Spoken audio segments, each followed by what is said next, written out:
Bonjour, c'est Chloé et aujourd'hui je vais vous expliquer comment notre projet s'est déroulé et pourquoi il n'est toujours pas abouti. Cette vidéo sera essentiellement dans le but de résumer l'ensemble de notre projet pour donner des pistes pour les élèves de l'an prochain afin d'expliquer quelles étaient nos envies ainsi que nos idées. Tout au début de l'année, nous avons eu le choix entre plusieurs thèmes de technologie sur le thème Fab Lab, laboratoire de fabrication. Suite à l'avancée technologique et qu'il faut innover pour répondre aux besoins des personnes, nous avons choisi de créer une application qui répondra aux besoins des professeurs. Madame Barrière et Madame Carlo. Cette application, se nommant Count Your Points, est un moyen pour les enseignants de faciliter le comptage de points, comme la prise de parole par exemple via une plateforme numérique, téléphone ou tablette. Nous avons donc poursuivi cette idée.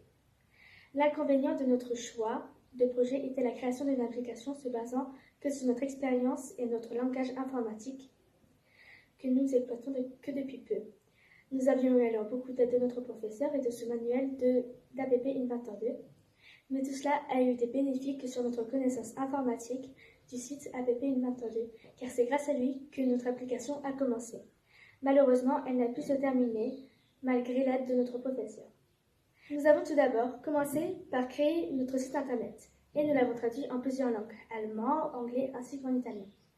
Dans notre site internet, nous avons mis en place les vidéos précédentes, la présentation de notre projet, la justification de notre nom Count Your Points et le cahier des charges contenant le QQXPC, la bêta-corne et la pieuvre. Nous avons réparti les tâches pour créer ce cahier des charges. Le QQXPC, un tableau qui répondra aux principales questions que vous posez comme quoi, qui, où, quand, comment, pourquoi, combien. La bêta-corne est accompagnée de son texte qui résume le chemin en lui-même. Le texte est: il s'agit de concevoir une application pendant le temps de travail de technologie. Celle-ci sera réservée aux élèves de 3e. L'application devra répondre aux besoins de nos professeurs au sein même du collège.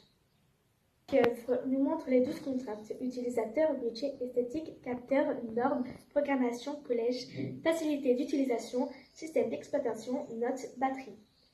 Tout cela sur le thème de l'application.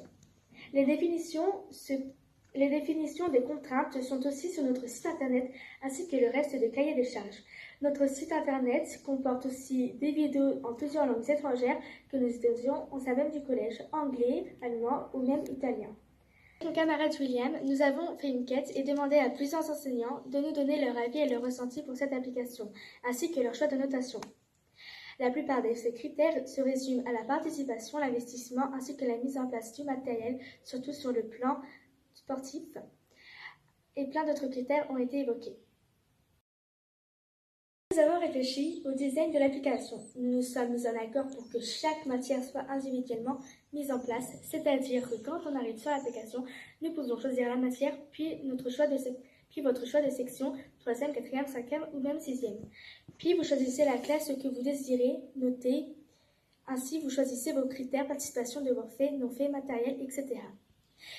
Ainsi, vous arrivez sur un tableau présenté sur différentes semaines, ici 10 semaines, et puis vous choisissez soit le rond rouge ou soit le rond vert. À côté du nom de votre élève sera indiqué le nombre de points qu'il a reçu. Celui-ci sera actualisé à chaque fin de cours afin pour but qu'à la fin de semaine, nous constations le nombre de points que l'élève a reçu. On a ensuite commencé à créer la programmation de notre application à de multiples critères, provenant de différents professeurs, en particulier les professeurs de langue et de sport. Nous avons su apprendre le logiciel pour la création de l'application APP Inventor 2. Cela fait donc environ 3 mois que nous avons commencé la programmation qui demande un certain temps de travail, de logique et de concentration. Pour l'instant, nous avons juste un prototype de l'application que vous pouvez constater ou nous le demander plus détaillé à l'adresse suivante.